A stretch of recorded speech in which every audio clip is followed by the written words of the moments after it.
Welcome again, everyone. So this time we're going to talk about aperture and what that means and how to use it. Again, if you're already a photographer, you've already been shooting, you're really not going to learn anything new.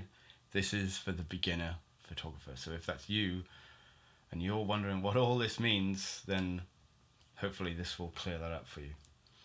So aperture typically is on the lens, and again, it is a measure of light in stops. Now, aperture is the most confusing of all these because the numbers don't make intuitive sense, but they are what they are because of a mathematical equation. So, just as annoying as it is, try and just remember the numbers if you can. But mostly just remember that they are stops of light. So right now on the lens I am at 5.6. Yeah, what does that mean? So on this lens it's the halfway point. So 5.6.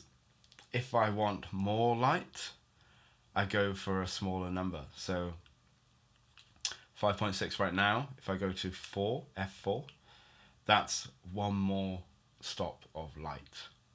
So again, like everything in photography, it's stops of light.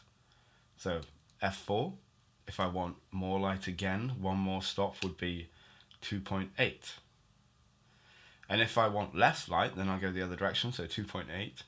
Then I go to f4, that's one stop less light. f5.6, less light again. f8, another stop less. f11, less light. f16, another stop, less light. So, yes, they are confusing numbers. They will make sense eventually, or at least how to use them will.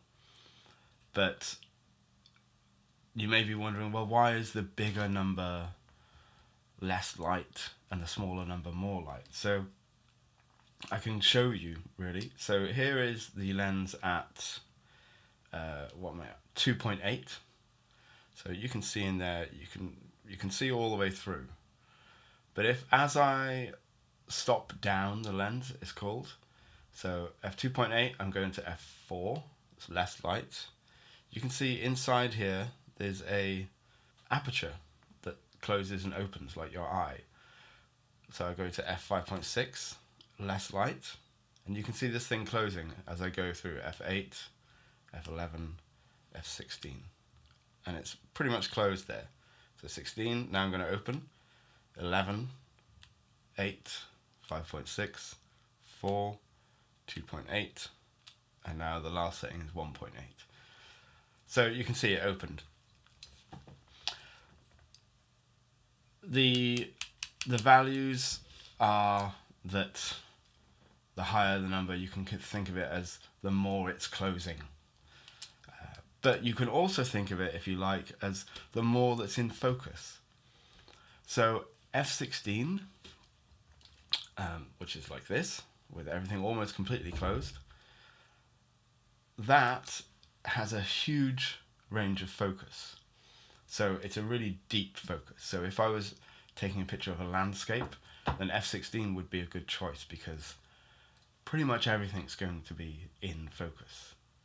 Whereas if I go all the way to the other end, now I'm at 1.8, that's a very shallow range of focus. That's a really small amount in focus.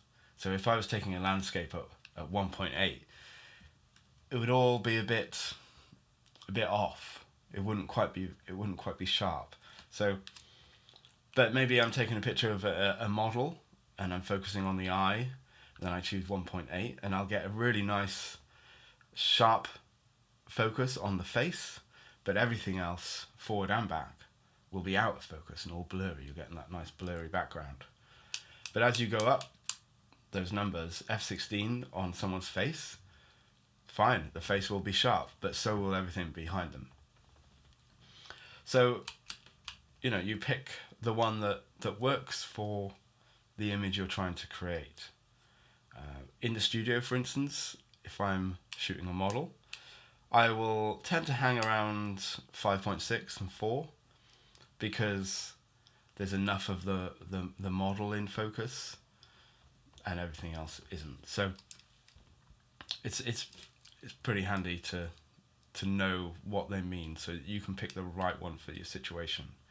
On the street, when I'm doing street photography, I will always aim to keep my camera at f8 because that way I don't have to worry too much about critical focus. That's what it's called, critical focus.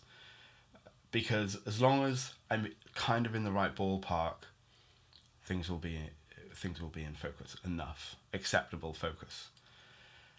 But yeah, if I was going out shooting a landscape, I would be looking at f16.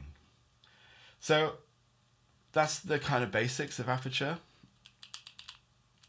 You just got to remember that each one is a stop of light. So if you need more, then you go for a lower number. If you need less light, you go for a higher number. Yeah, that's aperture in a nutshell. Confusing right now, but the more you do it, the easier it will become. See you next time.